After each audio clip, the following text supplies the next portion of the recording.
Assalamualaikum warahmatullahi wabarakatuh.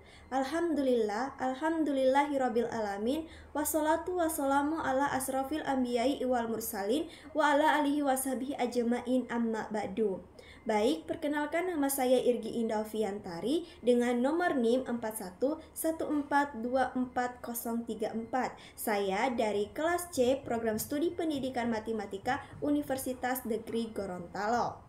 Pada video presentasi kali ini, saya akan menjelaskan materi tentang agama Islam yang berjudul Implementasi Ibadah dalam Kehidupan.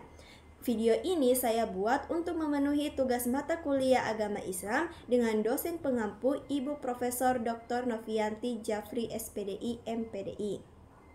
Nah, baik, untuk poin pertama di sini saya akan menjelaskan mengenai definisi ibadah. Jadi, menurut terminologi, ada 3 pengertian mengenai ibadah. Yang pertama, ibadah adalah taat kepada Allah dengan melaksanakan perintahnya melalui lisan para rasulnya.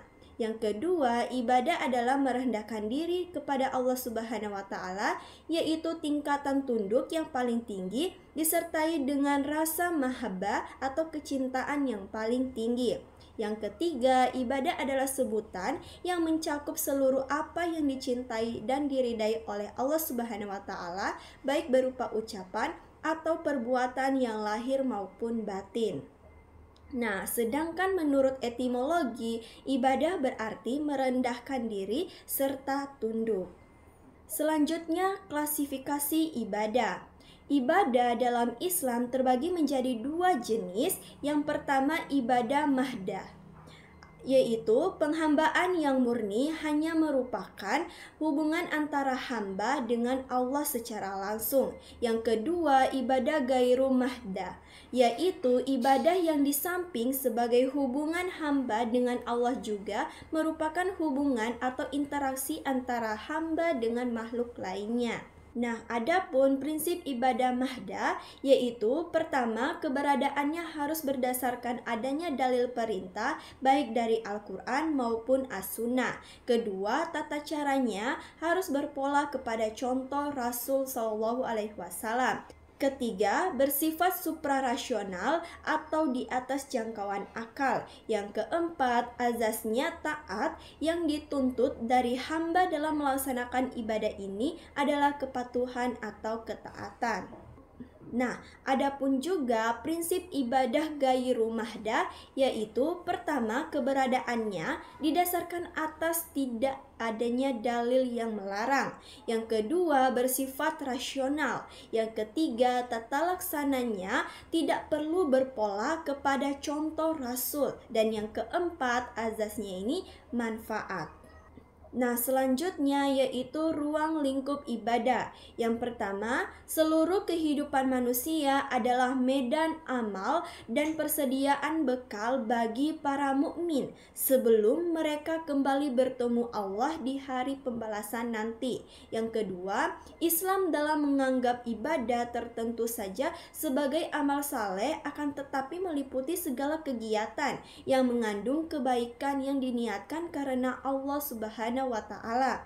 Dan yang ketiga, setiap apa yang dilakukan baik bersangkut dengan individu maupun dengan masyarakat adalah ibadah menuntut Islam ketika ia memenuhi syarat-syarat tertentu. Nah, selanjutnya tujuan dari ibadah.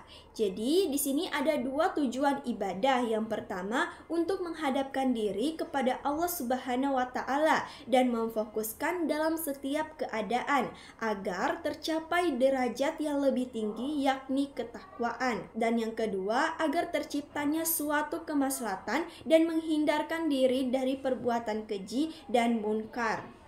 Baik, adapun hikmah dari ibadah yaitu pertama, tidak syirik. Yang kedua, memiliki ketakwaan. Yang ketiga, terhindar dari kemaksiatan. Keempat, berjiwa sosial. Kelima, tidak kikir. Keenam, terkabul doa-doanya. Ketujuh, memiliki kejujuran.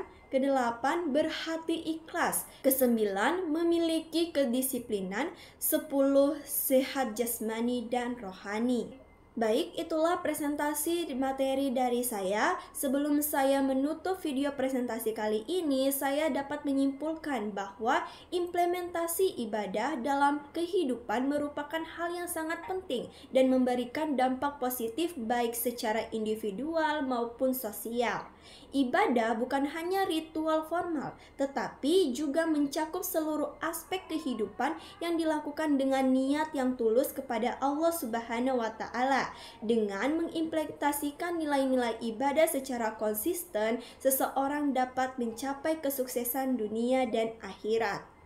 Baik, sekian presentasi video dari saya. Lebih dan kurangnya saya mohon maaf. Wabillahi taufik wal hidayah. Wassalamualaikum warahmatullahi wabarakatuh.